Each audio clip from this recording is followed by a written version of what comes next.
Hello and welcome everybody to the fifth Facts First PH research briefing. My name is Happy Pararan and I'll be moderating today's research presentations. So this is a Facts First PH initiative and this happens every Friday. So it happens on a weekly basis where we share the findings of our research layer from the Facts First PH initiative. So for those of you that don't know, Facts First PH actually started early this year where hundreds of media and civil society groups came together to take a stand and protect the facts towards a healthier and safer online public space. Part of this initiative is what we call the research layer. The research layer helps us make sense of what's going on in our online landscape, especially now that we're heading towards the 2022 Philippine presidential elections. So with us today, actually, we have authors of the research report that we'll be featuring. For today's research briefing, we actually have two research papers that we will be presenting, and the authors will be presenting them themselves. So this is, again, the fifth time we're doing this. If you want to check out the recording of this presentation after this live video that is coming out in all of the Rappler social media channels, as well as the Move PH and Newsbreak channel online, you can rewatch the briefing later on or share it in your own pages. So again, as I mentioned, we have the authors with us today. The first research report that we will be featuring is entitled Cloaked Politics, the Political Involvement of Non-Political Facebook Pages in the 2022 presidential elections. So the authors of this work are with us today to also answer some of your questions. After they present, we will have a short Q&A portion, so you can feel free to use the chat box to ask your questions so that our authors can answer you live today during our research briefing. So presenting this work, we have the author John Benedict Bunkin. So welcome, John. John will be joining me on screen shortly to do the presentation of this. John Benedict Bunkin is an assistant professor at the Department of Communication Research in the UP College of Mass Communication. He uses quantitative and computational methods to study how network environments shape the communication of political and scientific information. He has presented and published work on political communication networks of the Filipino youth, networks of online social movements, political participation, and science communication in various local and international conferences and journals. He earned his MA in Communications and BA in Journalism cum laude degrees from the University of the Philippines. So welcome, John. You'll be presenting our first piece of research. So welcome, John, and go ahead. Okay, magandang umaga sa ating lahat. Okay, so I am John Benedict Bunkin, Assistant Professor from the UP Department of Communication Research and lead author of this research. I'm with Julian Urea and Myrnel A. Cinco, my co-researchers and co-authors, and today we're going to share our findings for a research titled Cloaked Politics, the Political Involvement of Non-Political Facebook Pages in the 2022 presidential election. All right.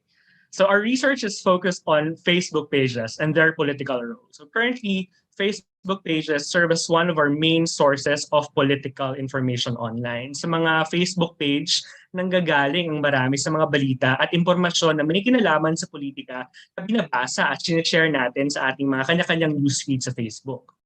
Facebook pages are also known as venues for political interaction. So politicians use their Facebook pages to reach out to their supporters. And at the same time, online citizens are able to communicate directly to politicians through their pages. So some use the comment section, and that's where they get to engage and talk about or talk with their, the politicians that they support. And during election season, we also see how Facebook pages are used strategically. So these pages are used to personalize their campaigns and to build relationships and even communities of supporters online. Pages can cultivate what we call affective alliances, which is a different, more emotion-driven type of relationship building between politicians and the voting public. And finally, pages can be mobilized for what we call inauthentic behavior. So there are studies done locally and abroad which show how some influencers are actually being paid to post political content on their pages, and evidences, of coordinated inauthentic behavior. Kahapon nga lang, di ba? There were multiple reports about Facebook taking down multiple pages known to be part of disinformation networks. And this highlights really how Facebook pages are being used for malicious and manipulative purposes.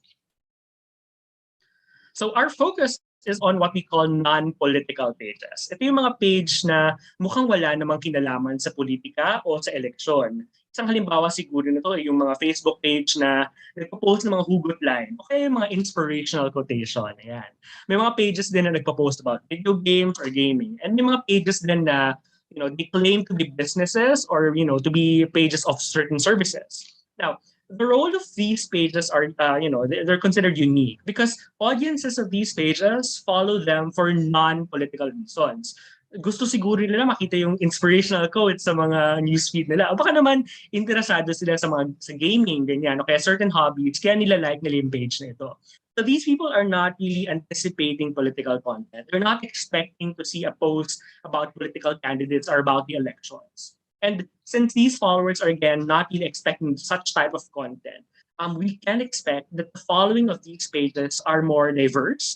So non-political pages are actually potential venues where political content can be shared and reach a diverse set of audiences. So our study focused on these non-political pages, premised on the following arguments. Una, non-political pages are venues for strategic political communication. And second, non-political pages are used for disinformation campaigns and propaganda. And throughout our study, we sought to provide evidence to these arguments.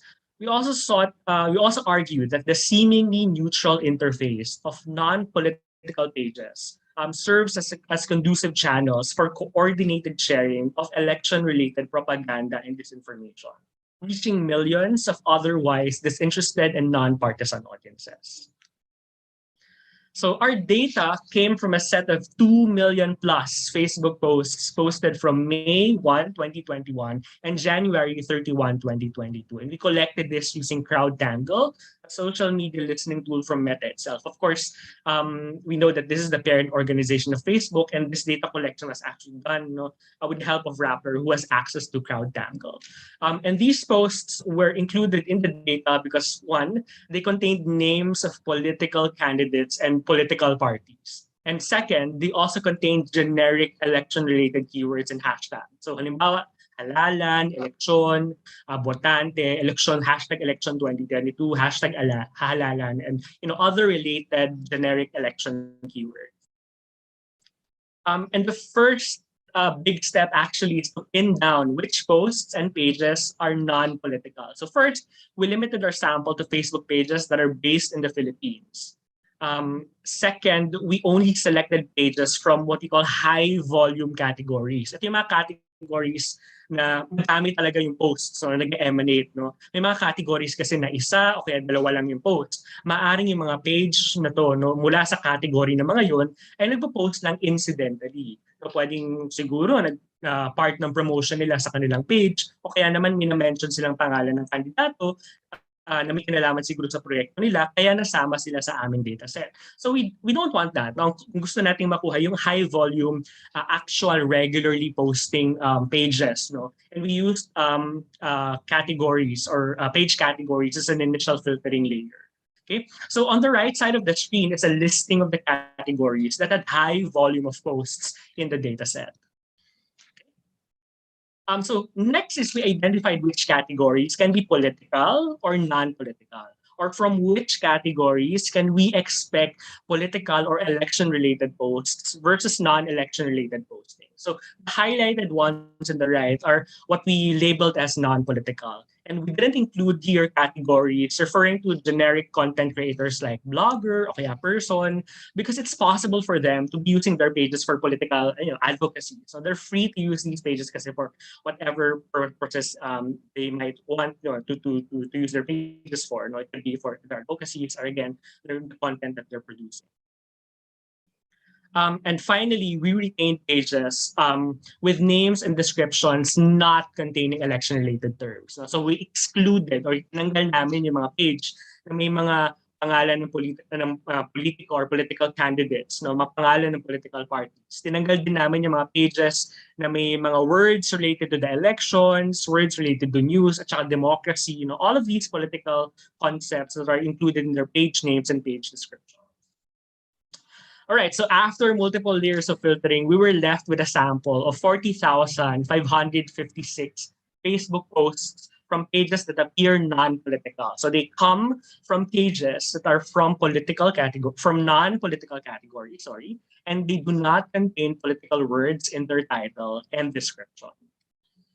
Okay, so let's go to the first question that we're trying to answer. So ano ba yung mga page na ito? So in this slide is the top 10 non-political pages left, or categories of non-political pages. And we can see that activity general is the top non-political page, followed by entertainment site and gaming video creator. So clearly, activity general has the biggest number of posts, since this category, serves as a catch-all category for other pages. But we can see na ang dami, it reaches thousands, even if these categories appear to be non-political. We checked how often they posted within our period of data collection, and we discovered that non-political pages are actually posting when there are political events. So halimbawa, may mga pagtaas ng posts during September 22 when Isko Moreno announced its presidential bid. Pinakamarami ding posts during October 7 when Robredo announced her candidacy, and during the last day of filing for candidacy. There was also a noticeable peak when Sara Duterte filed for submission as VP or substitution as VP, and another peak during the Jessica Soho presidential interview. All right, so what can we take off from this? So clearly, even if they're non-political pages, even if they appear to be disinterested in politics, they are participating in election discourse. In fact, sinasabayan nila yung election events. We see increased activity happening from these pages during election-related events. So what do these posts share? That's the second question that we wanted to answer. So on the screen is the table of the top sources of content shared by non-political pages. Okay, the biggest number of pages appear to be sharing news about politics and the election. So you have here ABS-CBN, News 5, Philippine Star as the top media pages among the non-political or source of non-political Facebook pages. Aside from news, we also see in this table that non-political pages are sharing content from presidential candidate pages and their supporters. So kung ikukumpara sa news pages, mas klaro na partisan and political itong mga pages na ito. So these pages were primarily put up for political purposes, para mangampanya, magpakita ng mga proyekto nila, makapag-usap sa mga botante at iba pa. So very obviously political itong sources na ito, and by sharing when non-political pages share content from these political spaces, they're actually amplifying these political posts made by candidates. And non-political pages are also sharing content from malls and the PNP. So it's possible that they're sharing content related to election policies and updates. Since itong mga page na ito, particularly yung mall pages, partners sila, I think, ng COMELEC in their voter registration drive. So they are official partners posting election-related updates. And the non-political pages are using their pages to disseminate these information and updates. So to check the kinds of content that these pages are sharing, we performed what we call topic modeling. So consistent din naman yung mga topics na na-identify natin sa mga pages na sinishare nila or sources of content nila. So non-political pages are sharing first and foremost election policies and updates. Second, they're also posting political news from professional media. And as you can see in the slide, that's actually the most dominant topic in our data. They're also posting about election issues and events. And finally, and the second biggest set of topics in our data set is political candidates. So non-political Facebook pages are also posting content about candidates themselves. So clearly, what we're seeing here is that non-political pages are not just posting election-related updates and political news. So hindi lang sila nag-share ng mga updates tungkol sa election o kaya mga balita tungkol sa election, which can be, at that level, politically neutral pa rin sila. But they're also amplifying content from partisan sources, and they are cascading posts that talk about political candidates. The next question worth asking is, may audience ba yung mga posts na sinishare nila? And how much exactly do posts from non-political pages reach? And according to our data, pages have an average of 238,154 followers. There was even a page that has almost 17 million followers. And in terms of interactions naman, these pages generate more than 2,000 interactions on the average, with one page even having more than 800,000 interactions.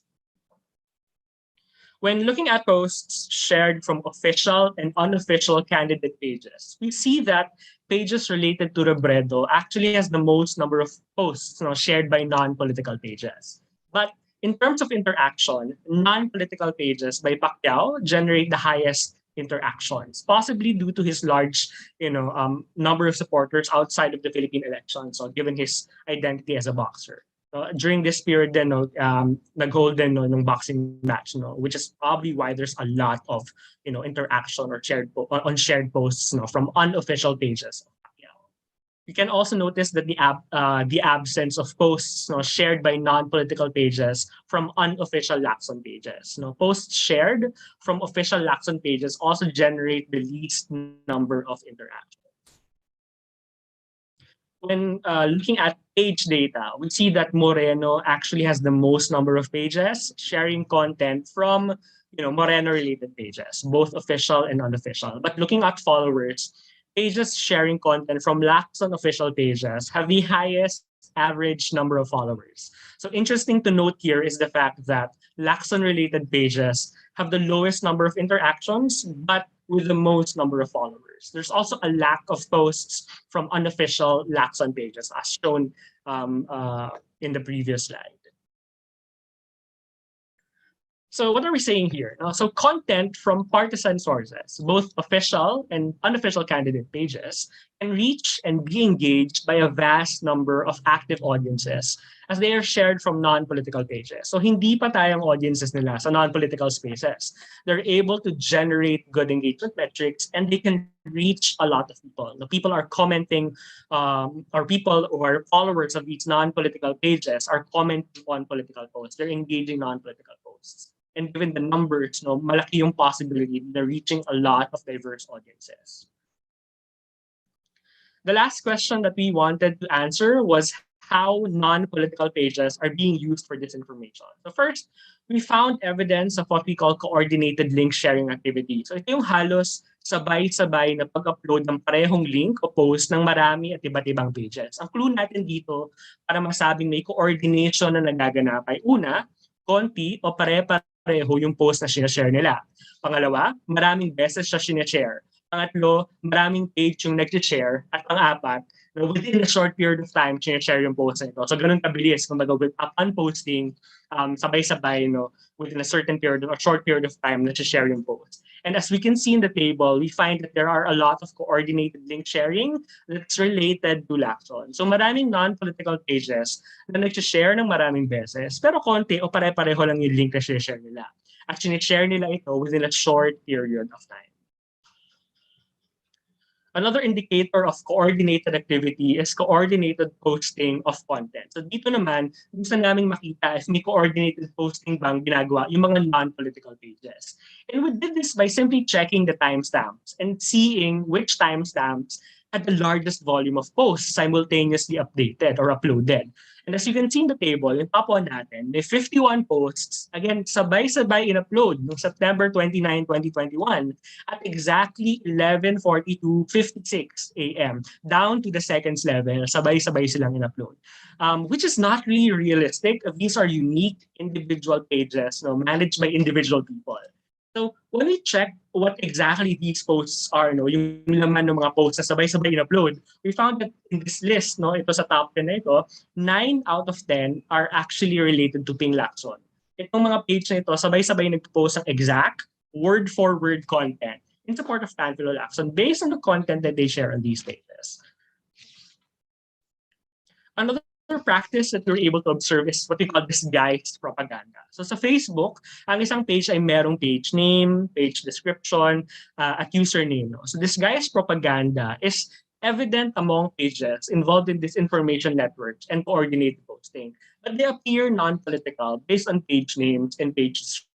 As you can see on the right, these pages can be describing themselves as, video collection or they love to share. They can be describing themselves as motivational quote pages, but in actuality, they're sharing partisan content. Meron din kaming mga nakita na Facebook, na yung Facebook page name at description nila ay non-political.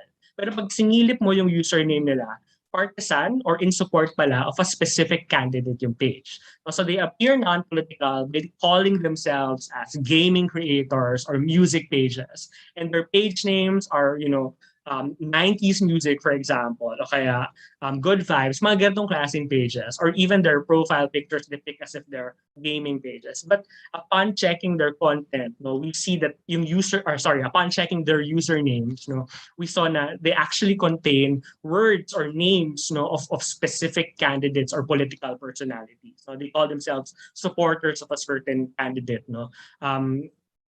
Pero again, iba yung persona that they're trying to espouse. So based on these evidences, we find that non-political pages are actually being used for disinformation through what we call an obfuscation of their actual partisan identities and activation of their or during coordinated inauthentic behaviors. So given their findings, we offer the following recommendations. So first is to ensure that anonymity comes with accountability. So we urge platforms such as Facebook to reconsider how to hold users accountable for abusive and malicious action that they do online, especially since these pages that have been taken down can just re-emerge without actually penalties or consequences. So again, kahapon lang, or actually regularly, there are pages that are being taken down. But ano ba yung consequence of being taken down? They can actually just re-emerge. There's no actual real consequences. So we think these anonymous pages, we think this must be done then without removing the affordance of anonymity, because we see that there are benefits to remaining anonymous in democratic engagement. So people are more free, to speak up. But at the same time, yung pagiging anonymous gives sort of like a license, to these malicious actors to just do whatever they want and manipulate audiences in whatever way possible. Second is we recommend fact checkers, the media, and other researchers to investigate disinformation outside of traditional information sources or disinformation sources like fake news bloggers or influencers. So we believe that they should also keep an eye on spaces that appear neutral or non-political, especially since these pages can reach audiences that are non-political or are more diverse. And third is for our voters to have more discernment and criticality of our personal information environments. Dapat mas maging mapanuri din tayo sa mga impormasyon na nakikita natin online at mas maging sa mga bagay na ini-engage natin sa social media. So our study has demonstrated that spaces that appear non-political can actually be used for propaganda. So we need to be more vigilant and critical users online. So digital literacy and voter education programs can be continuously enhanced to highlight how these seemingly non-political spaces can be used to spread disinformation and manipulate audiences. And ultimately, we want our voters really to be more conscious and careful of the way they navigate online spaces. What appears to be a motivational page may actually be a malicious actor aiming to push for a political agenda. What seems to be a page for gaming and fun may actually be manipulative and deceitful and may be sneaking in propaganda into our news feeds without us noticing it. So we need to be more critical and discerning of the information we receive online so we can truly make an informed decision about the 2022 presidential elections. Thank you. Thank you, John, for sharing the findings of your research. We will proceed to the question and answer portion. So you can call on your colleagues. We have Mirnel A. Cinco, also a co-author of this report. So she's currently aiding the Department of Communication Research of the University of the Philippines, Diliman College of Mass Communication in a number of research projects. So Mirnel is here also to answer some of the questions that have been sent through by those of you who are watching. And also joining us is Julian M. Uria. She's an English and literature instructor at the University of the Philippines Rural High School, a basic education laboratory unit of the UP Los Baños campus. So welcome and thank you again for your presentation. So we have a question here. The first question, actually, I think, what were some of the assumptions that you had before conducting this research?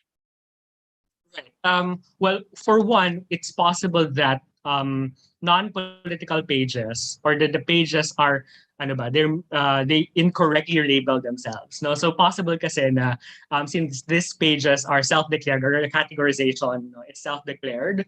No, kaya talaga inalis muna namin yung mga pages that were not really regularly posting. So that's, I think, one of the biggest assumptions, to really pin down the non-political Facebook pages. So another assumption is that their inclusion in the data set indicates political activity. No, so we were really focused on on categories and pages that were regularly posting content. Okay, perhaps Mernell could add another, or could supplement my answer here regarding the data and our assumptions. Hi, Ian.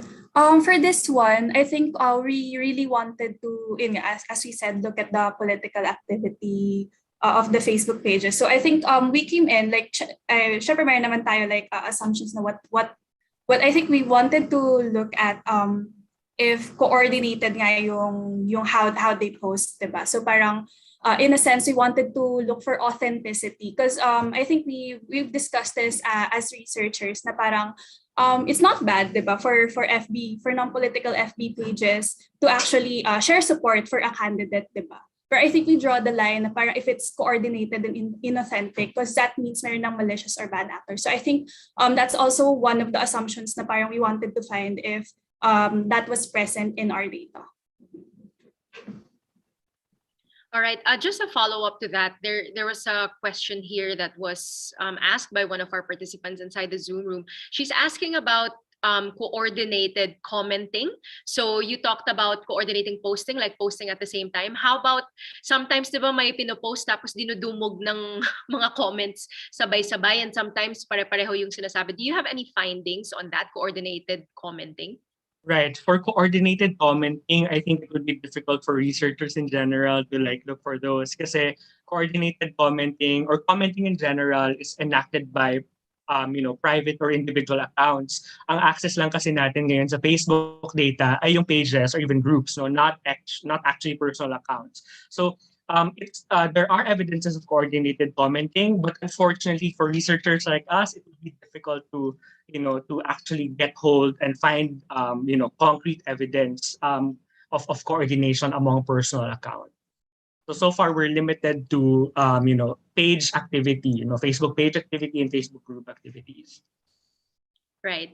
And then another question. So I know you looked at the political content posted by non-political pages. Do you have a comparison between the engagement of a political post that's posted by a political page versus a non-political page posting a political post? Right. That's actually the second aspect of the research. So we did that kind of comparison initially, but we still have to run the numbers. So far we are focused on the activity on non-political pages, but I think that's a good direction moving forward. We can compare how it fares, the political page activity versus the non-political page activity in terms of the reach and even the engagement. But I think, given that these non-political pages are sharing content from political pages, we see some sort of may konting clues naman na evidently mas mataas naman talaga pag political yung page. But I think for our study, what we're trying to point out here is even if they are being shared by non-political spaces, they're still being engaged by these quote-unquote non-political followers dapat. So merong audience pa din in these non-political spaces itong mga political pages na ito. Right. Thank you, John. And for this one, another question is if you included any celebrities or influencer blogger FB pages that began posting political posts, and what were your findings? Right. For our research, we were conscious, no, in excluding these types of posts or accounts, no, kasi nga it's possible really that they're using their platforms for political advocacies. No? So by labeling them as non-political, medyo unfair for them. No? Kasi they're free to be as political as they want because it's their, their accounts. No? So for us, ang concern namin, yung mga pages na mukha silang walang pakialam sa eleksyon, no? Mukha silang hindi talaga magpo-post, no? Kasi nga, they're music pages, they're gaming pages, no? So, but for some reason, they are posting about the election. So that's what we wanted to focus on. Julian might have something to add to my answer here.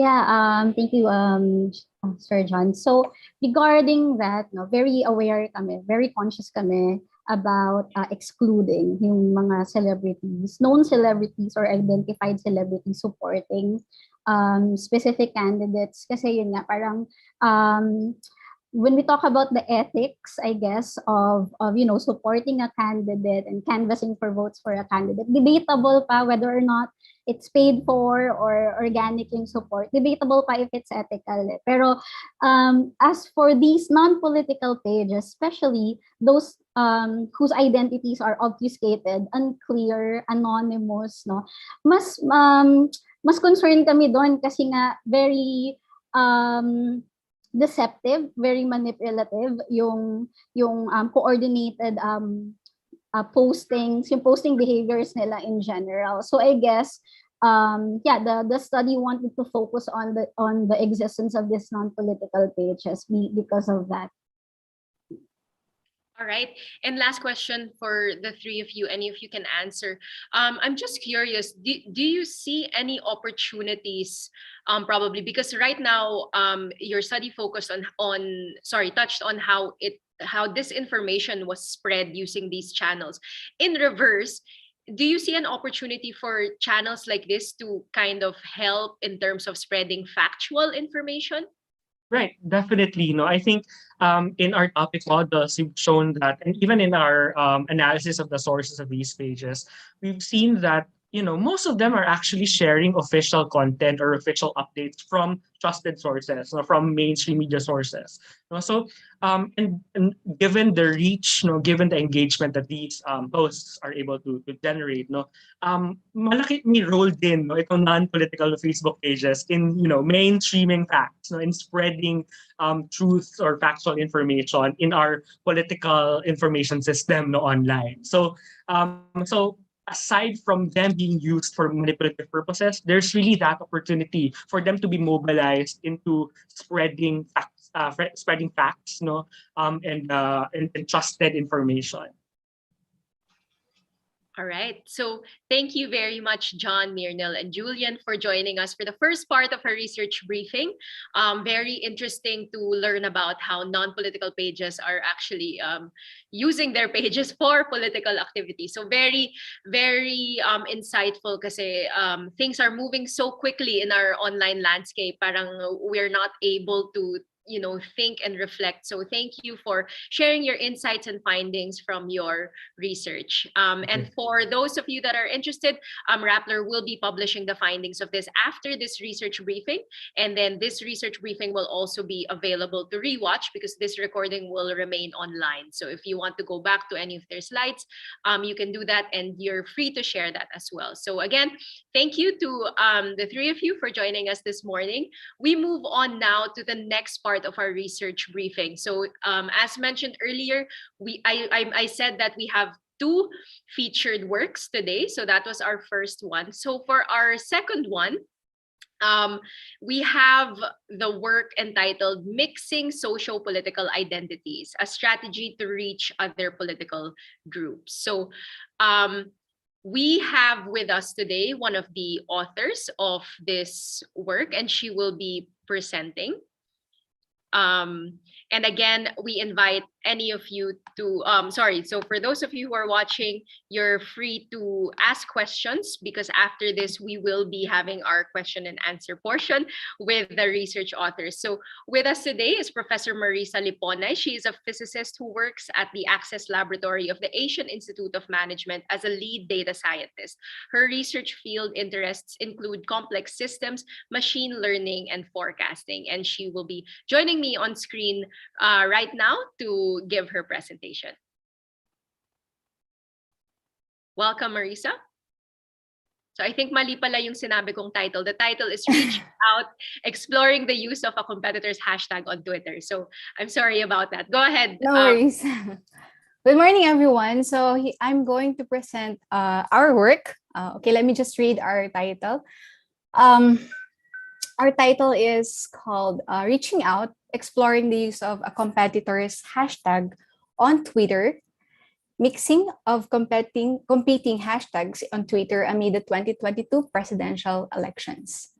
Okay, so hashtags. Hashtags are a way to label a tweet, which makes it more easily discoverable by users interested to read tweets related to the hashtag. So this discoverability is further enhanced when a search in a hashtag's usage pushes it into the list of trending topics. Kumbaga, ito yung mga nagiging responsible. When you open your Twitter account, you can see all those trending topics. And the use of hashtags greatly multiplies a tweet's potential audience. So not surprisingly, of course, kung ganito, these hashtags will make topics to be trending in Twitter.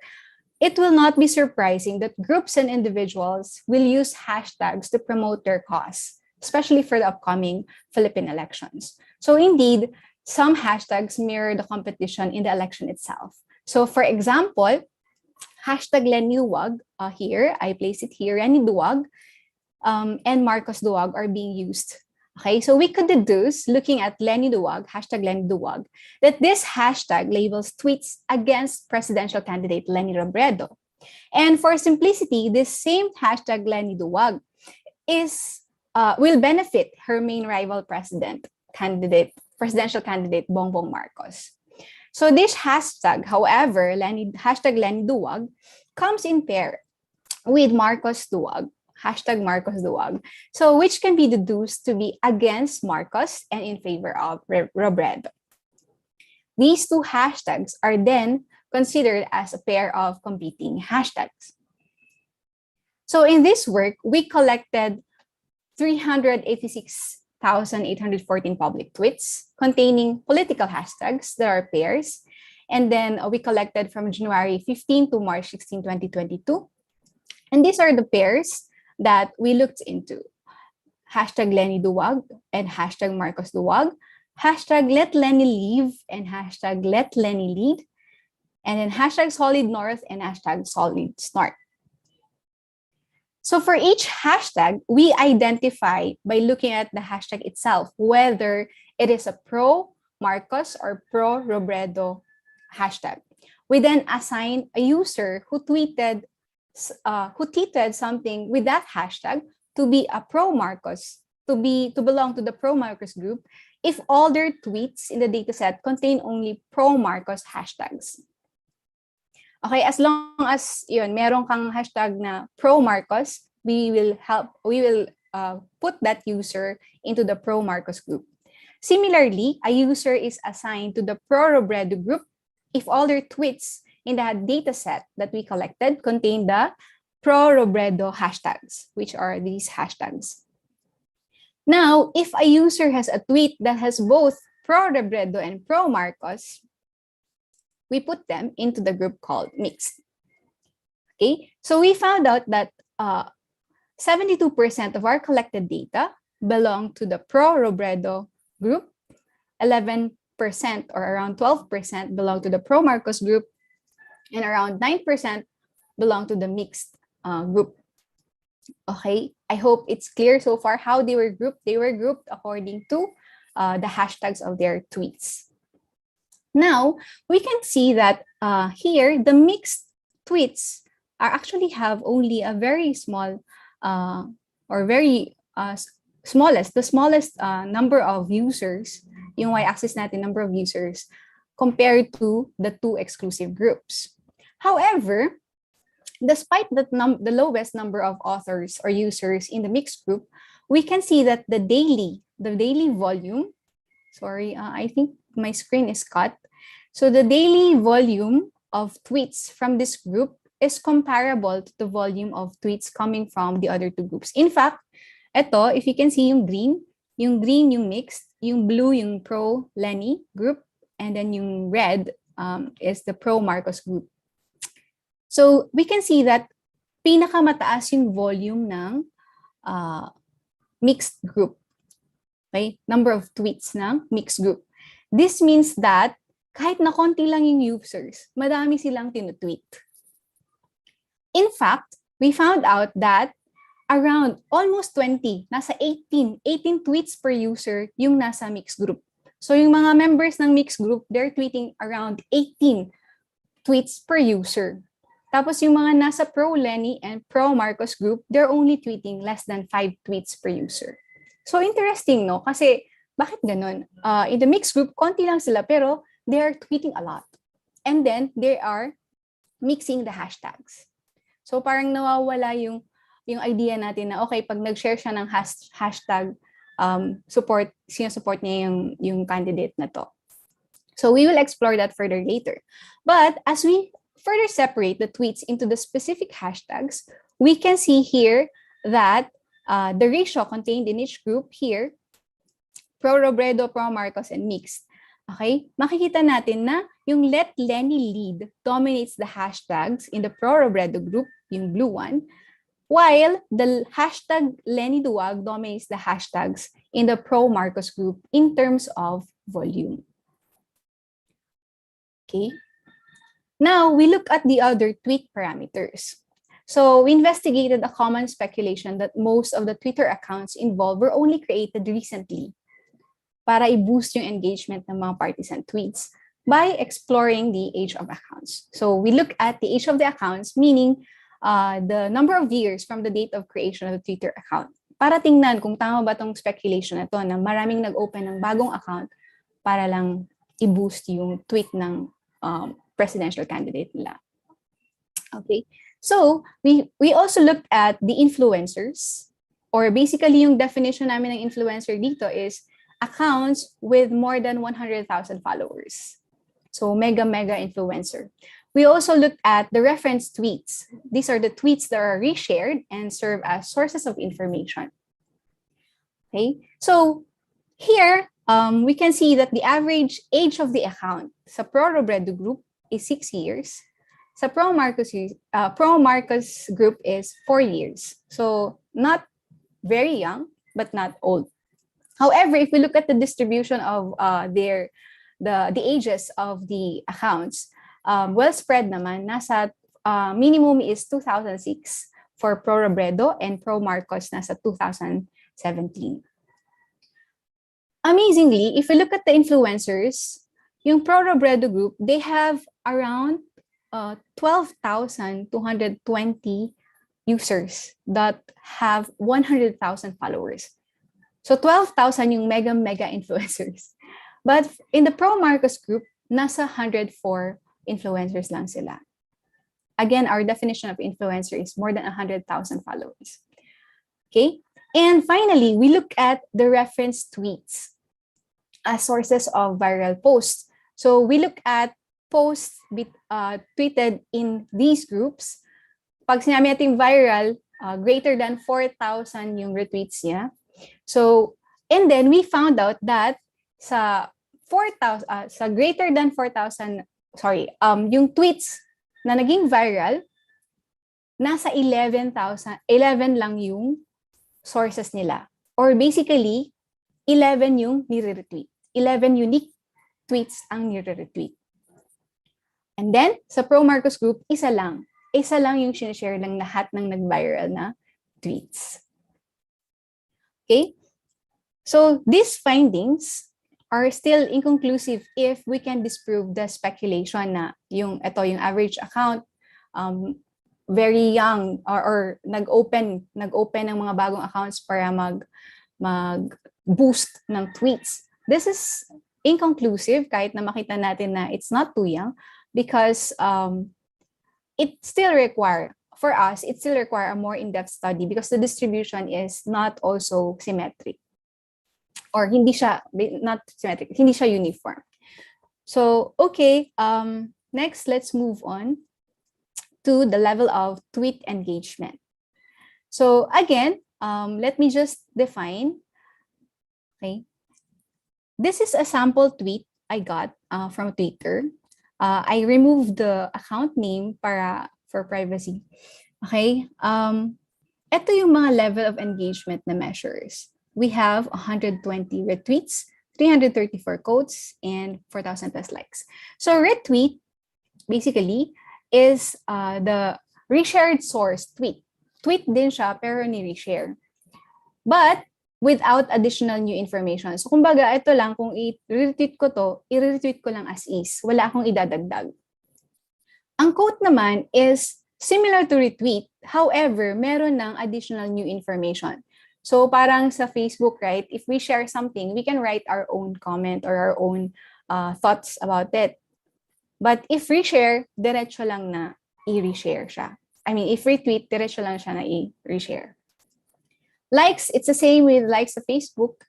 And the reply, hindi kita dito, but number of reply is the number of replies to this specific tweet. So, nakuha natin ito lahat and we analyzed them.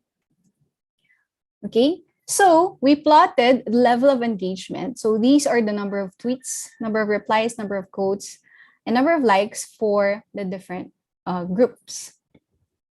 Okay? We can see that, again, pinakamarami yung retweet counts for the Lenny group or the tweets that have hashtags in favor of Lenny. Konti lang yung sa Marcos, and then konti lang din yung sa mixed compared to Lenny. However, if you look at it clearly, okay, yung Lenny, pro-Lenny na group, and then yung pro-Lenny na group, sila yung pinakamataas sa engagement in terms of replies and quotes. For ProMarcos, mataas din yung kanila in terms of likes. Okay. Next, while it has been observed that most users only use one hashtag, or basically hashtags aligned toward a certain candidate, the existence of mixed group, where the tweeted hashtags from opposing groups is intriguing, right? Bakit if you are a pro-Robredo or a pro-Marcos, why would you tweet your tweet mixed with the other competitors' hashtag, right? So whether it's intentional or not, the usage of two opposing hashtags is an indication of a possible attempt to be seen by the members of the other group. So yun yung naiisip namin. Probably, they're mixing these hashtags para makita nung kabilang group. To investigate this further, we looked into the tweets that are being retweeted or quoted by users in each group. So we call this the reference tweets. So kaya to makuha sa Twitter. We can look at the reference tweets. If you look at the sample tweet, this, yung kanina, yung tweet na pinakita ko, yun yung original tweet. But this time, it was retweeted by another user called Rafi. Ayan, nakalagay dito, Rafi retweeted it. That means he didn't add any information. He just used the previous tweet as the origin of his source of his information. Kumbaga reference niya. So, yeah, again, retweeted tweets are tweets that are retweeted or shared without adding new information, while quoted, yung merong bagong information. We found that 8,559 reference tweets are shared by the members dun sa pro-Robredo group, sa mixed group, or sa group with mixed hashtags. And 4,125 reference tweets, or yung nire-retweet yung nandoon sa mixed between the pro-Marcos group and the mixed group. So out of all the total reference tweets sa pro-Robredo na group, only that's equivalent. These numbers are equivalent to 23.55%. Medyo malaki yun. And sa ProMarcos group naman, out of all the references or yung mga tweets na nire-retweet ng mga tao, 32% yung merong mix na hashtag with pro-Robredo. So we can see from here that both groups, the pro-Robredo groups and the pro-Marcos groups, they are mixing hashtags. Okay. So for further analysis, we looked at the reference tweets of viral posts. So nilimit naman namin yung analysis dito sa viral posts lang. Again, viral post is something that has greater than 4,000 retweets.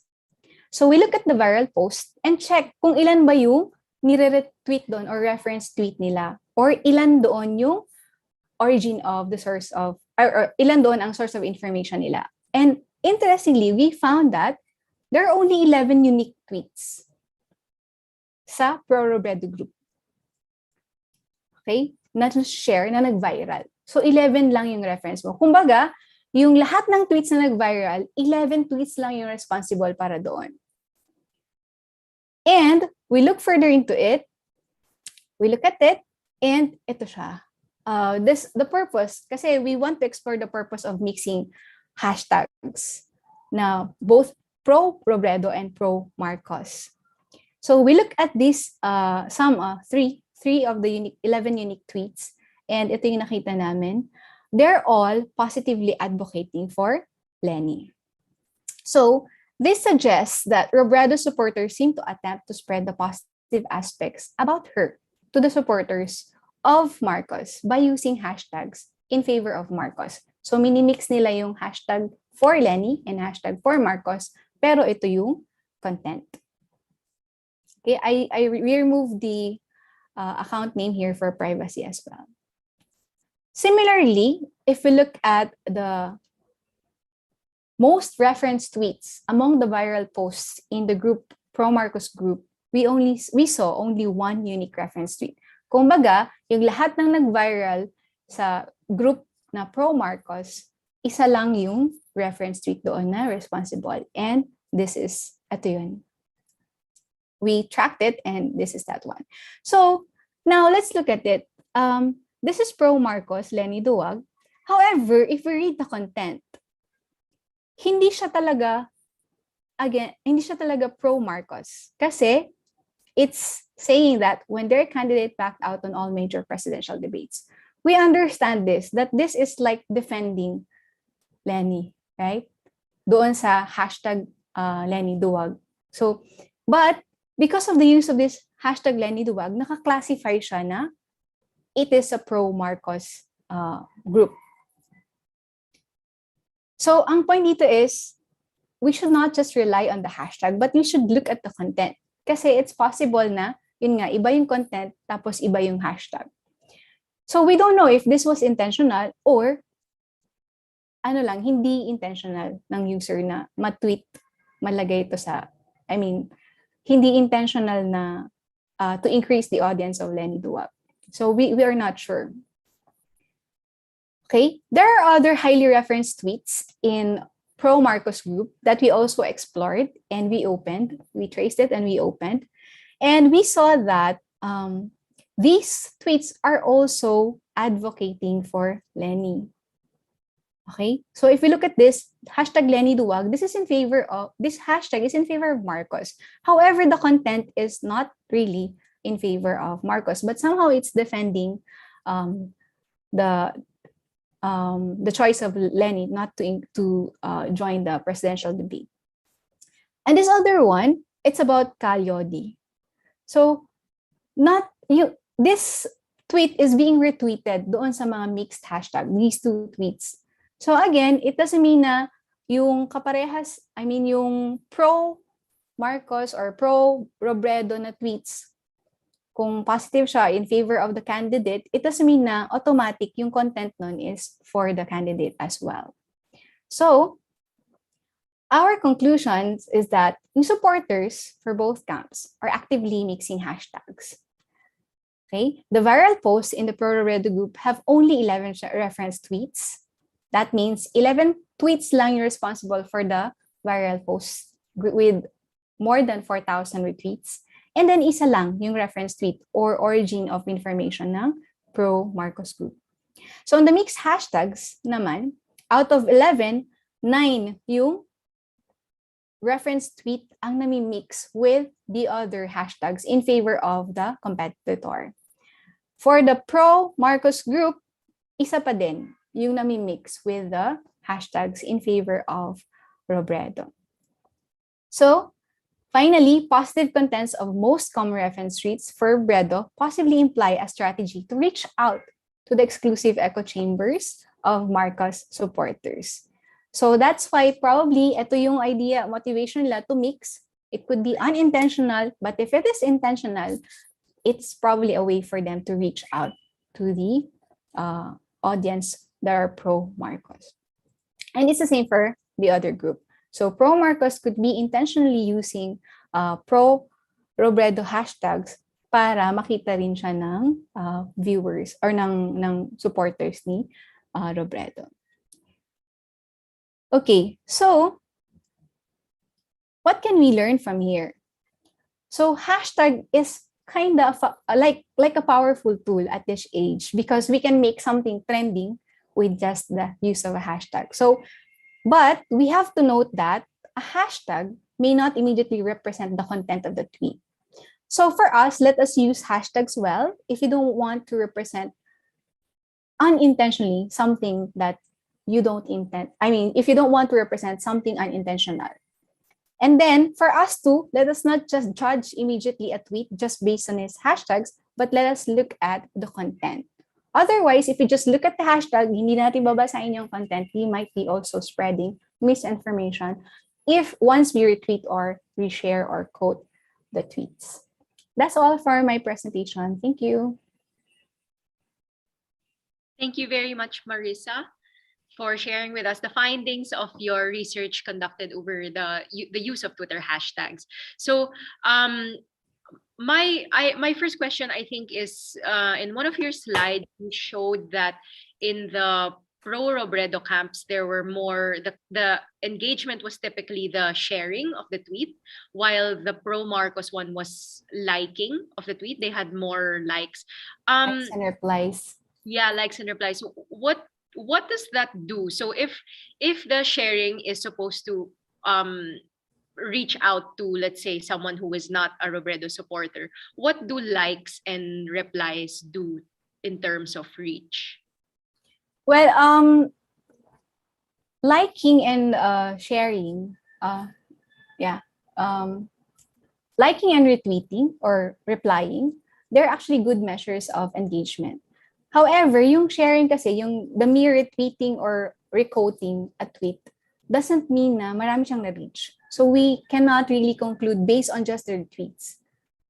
Probably we can look at the replies, pero yung retweets kasi, there's another way for us to measure it. Once we share something, meron kasing mini-measure si Twitter na parang number of viewers, kung ilan yung nakabasa nun. But unfortunately, our data cannot get that. So even we mined the data, but for some reason, di namin nakuha yun. So we cannot really conclude in terms of retweets. In terms of like, we can of course say na nabasa siya kasi nga nag-like, may nag-react in terms of replies. But in terms of retweet, we don't know if may nakabasa nun or not. So we have to get more data from Twitter API. What about in comparison to other platforms? So it seems this is a strategy being used on Twitter. Is that reflected in the other platforms as well, such as Facebook or TikTok or Instagram?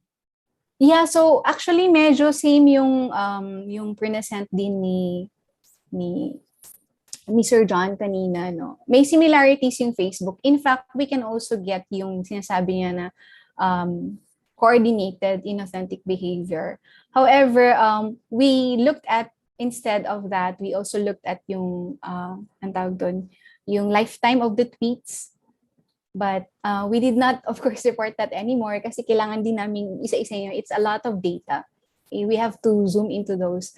But In terms of similarities sa Facebook siguro, if we narrow it down, siguro it can have the same dynamics. I'm not saying na same yung results, but we can analyze using these metrics yung mga Facebook posts. For example, yung reference tweet. Yun yung pinaka-ano sa amin kasi parang 11 unique lang na reference tweets yung responsible for the viral posts. We can also look at Facebook. Kung pare-parehas ba sila ng sources of information, isa lang ba yung tweet nila? That's also possible because according to the presentation of Sir John, correct me Sir John if I'm wrong, meron ding ganong data yung Facebook na pwede nating i-trace yung source. Sa Twitter kasi, unique yung mga IDs. For each tweet, meron siyang unique ID. So pag i-retweet siya, makukuha mo yun kung yun ba talaga yung tweet na yun or not. Right. So in terms of, so the title of your research was about reaching out. What would possible indicators be in the future for future studies, for example, that the reaching out actually worked, or if the purpose is, for example, to convert a voter into voting for another candidate, what are some of the indicators that you see that we can possibly use in the future to track whether effective nga ba yung pag-reach out using the mixed hashtags? Yes, so yun nga, yung number of viewers, we need to get that to see if it's effective. I'm not sure, I haven't looked at that kind of data yet, pero may ganun kayang makuha yon. But I'm not sure if it can trace yung kung sino siya na user. Kasi so far, lahat ng data na meron kami, we can trace back to the user. And then, if wala dun sa data namin, we can use the Twitter API to track kung sino yung author na yon or user na yon. However, in terms of viewers, if we can see yung number of viewers, and then kung ano yung mga author IDs nila, we can estimate kung effective ba siya or not. So yun sana yung gusto namin din gawin. Actually, ang galing mo, Happy. We wanted to do that, but we don't have the data. So I guess we just need to, we will try to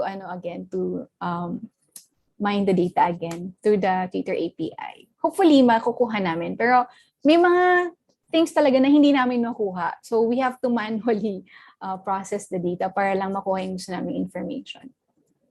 Yun, sige. So aabangan namin yung part 2 ng research. Parang sina Sir John din, meron silang balak for a part 2 of their research.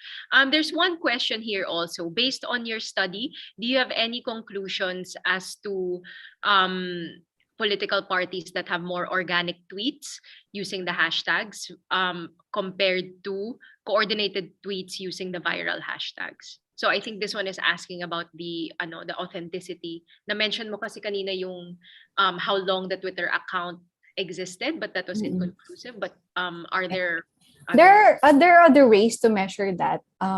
First, we can measure it using the in terms of the authenticity. Meron din kasi si Twitter like Twitter labels na mas organic, or I forgot the other one. Pero meron silang labeling. Pero ang ginawa kasi namin dito nung nagkuha kami ng data, they're just nasa general level lang siya. Pero pwedeng maging mas specific if it's organic or not. So, and then in terms of the viral posts, sorry, ano nga yung question about the viral?